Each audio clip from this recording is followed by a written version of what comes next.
Assalamualaikum warahmatullahi wabarakatuh.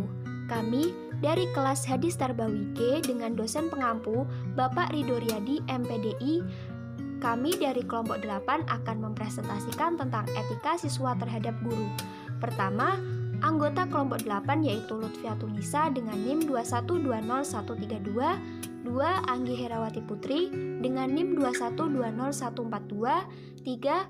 Firda Rahma Elhaq dengan NIM 2120231, 4. Hoirudin Jimnastiar dengan NIM 2120257. Etika siswa terhadap guru.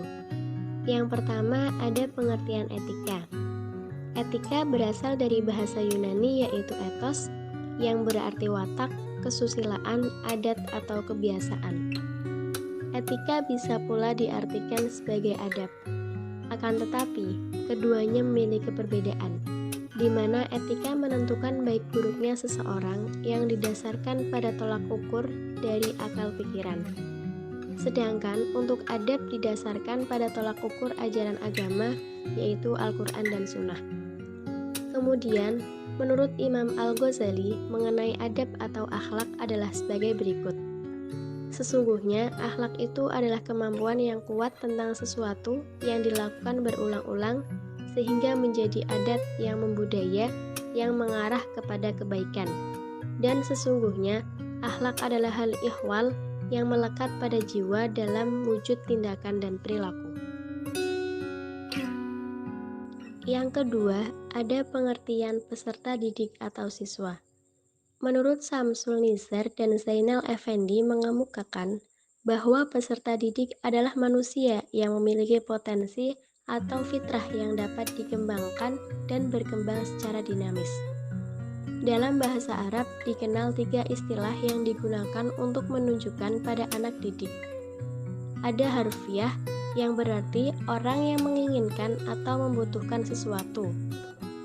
Tilmid yang jamaknya talmid yang berarti murid, dan tolib al-ilmi yang menuntut ilmu, pelajar ataupun mahasiswa. Nah, perbedaannya hanya terletak pada penggunaannya. Pada sekolah yang tingkatannya rendah seperti sekolah dasar digunakan istilah murid atau tilmid. Sedangkan pada sekolah yang tingkatannya lebih tinggi seperti SLTP, SLTA, dan perguruan tinggi digunakan istilah tolib al-ilm. Etika peserta didik terhadap guru. Etika peserta didik adalah suatu yang harus dipenuhi dalam proses pendidikan. Beberapa etika peserta didik terhadap guru. 1. Memilih calon guru secara cermat dan selektif. 2. Mematuhi pandangan dan aturan regulasi yang telah ditetapkan guru. 3. Mampu memposisikan guru sebagai orang yang mulia dan memiliki kesempurnaan ilmu. 4. Senantiasa mengingat hak dan kehormatan guru atas dirinya serta tidak melupakannya sepanjang hayat dan setelah wafatnya sekalipun. 5. Sabar terhadap perlakuan kasar atau akhlak buruk guru. 6. Menunjukkan rasa terima kasih terhadap bimbingan guru. Menurut Al-Ghazali ada 11 kewajiban peserta didik. 1. Belajar dengan niat ibadah dalam rangka takorup atau mendekatkan diri kepada Allah. 2. Mengurangi kecenderungan pada duniawi dibandingkan masalah ukhrawi. 3. Bersikap tawadu atau rendah hati. 4. Menjaga pikiran dan pertentangan yang timbul dari berbagai aliran.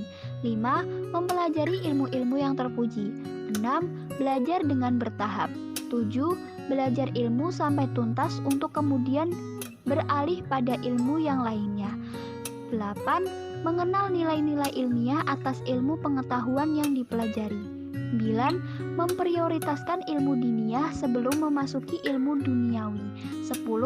Mengenal nilai-nilai pragmatis bagi suatu ilmu pengetahuan. 11. Anak didik harus tunduk pada nasihat pendidik.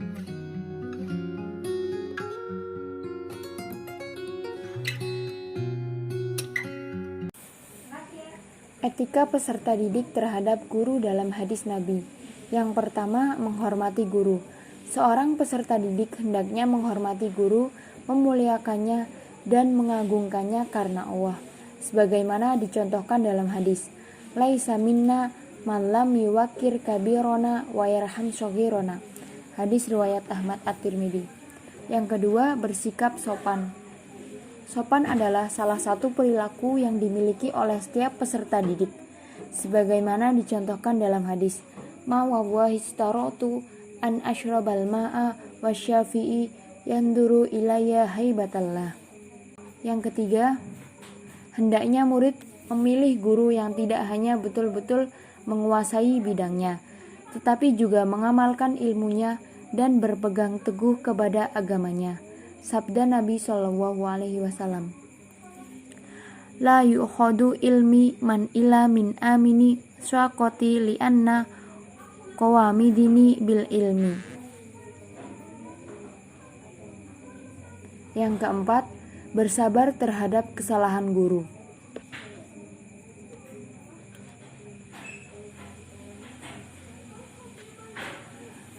Al-Imam Asy-Syafi'i rahimahullah mengatakan, bersabarlah terhadap kerasnya sikap seorang guru. Sesungguhnya gagalnya mempelajari ilmu karena memusuhinya. Hadis dan aspek tarbawi. Hadisnya berbunyi, An Abi Hurairah radhiyallahu ta'ala annahu qala bainaman nabiyyu fi majlisin yuhadditsul qauma ja'ahu a'rabi faqala mata sa'ah famadha Rasulullah yuhadditsu faqala ba'dul qaum sami'a ma qala fakariha ma qala wa qala ba'duhum bal lam yasma' hatta idza qada hadithahu qala aina urahu sa'ilu as-sa'ah qala ha ana ya Rasulullah qala fa idza duyyat al-amanatu fantadir sa'ah qala kaifa idha'atuha qala idza wusidal amru ila khairi ahlihi fantadirus sa'ah. Kemudian penjelasannya, di dalam hadis ini Rasulullah Shallallahu Alaihi Wasallam mencontohkan etika adab menjawab pertanyaan ketika proses pembelajaran dan pembahasan yang berbeda atau di luar tema pembahasan. Orang Badui bertanya kepada Rasulullah Shallallahu Alaihi Wasallam kapan kiamat, sedang Rasulullah Shallallahu Alaihi Wasallam mengajarkan lain kepada para sahabatnya atau pembahasan yang lainnya. Maka Nabi Muhammad Shallallahu Alaihi Wasallam tidak memotong pelajarannya, tetapi melanjutkan dan menyelesaikan sampai selesai pelajarannya. Hadis tersebut memberikan pemahaman tentang bagaimana adab atau etika ketika seseorang bertanya kepada gurunya, sedang gurunya belum selesai menyampaikan materi. Maka sebagai guru, Nabi Muhammad SAW kemudian melanjutkan materi sampai selesai, setelah itu baru menjawab pertanyaan sang murid. Demikian pemaparan materi dari kelompok 8, kurang lebihnya mohon maaf dan semoga bermanfaat.